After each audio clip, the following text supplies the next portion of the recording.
తెలంగాణ విద్యుత్ కమిషన్ పై రేపు హైకోర్టులో విచారణ జరగనుంది. విద్యుత్ కమిషన్ పై హైకోర్టును ఆశ్రయించారు మాజీ సీఎం కేసీఆర్. జస్టిస్ నరసింహారెడ్డి కమిషన్ను రద్దు చేయాలని రిట్ పిటిషన్ వేశారు కేసీఆర్.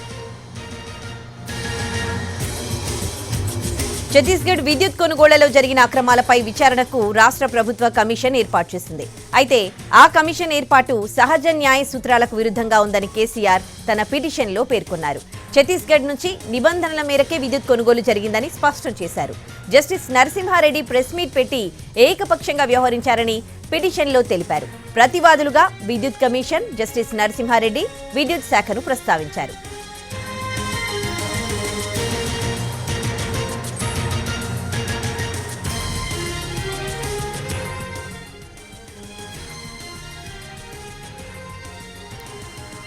తెలంగాణ విద్యుత్ కమిషన్ పై రేపు హైకోర్టులో విచారణ జరగనుంది. విద్యుత్ కమిషన్ పై మాజీ సీఎం కేసీఆర్ హైకోర్టును ఆశ్రయించారు. జస్టిస్ నరసింహారెడ్డి కమిషన్ను రద్దు చేయాలని రిట్ పిటిషన్ వేశారు. ఛత్తీస్గఢ్ విద్యుత్ కొనుగోళ్లలో జరిగిన అక్రమాలపై విచారణకు రాష్ట్ర ప్రభుత్వ కమిషన్ ఏర్పాటు చేసింది. అయితే ఆ కమిషన్ ఏర్పాటు సహజ న్యాయ సూత్రాలకు విరుద్ధంగా ఉందని తన పిటిషన్లో పేర్కొన్నారు కేసీఆర్. ఛత్తీస్గఢ్ నుంచి నిబంధనల మేరకే విద్యుత్ కొనుగోలు జరిగిందని స్పష్టం చేశారు. జస్టిస్ నరసింహారెడ్డి ప్రెస్ మీట్ పెట్టి ఏకపక్షంగా వ్యవహరించారని పిటిషన్లో తెలిపారు. ప్రతివాదులుగా విద్యుత్ కమిషన్, జస్టిస్ నరసింహారెడ్డి విద్యుత్ శాఖను ప్రస్తావించారు.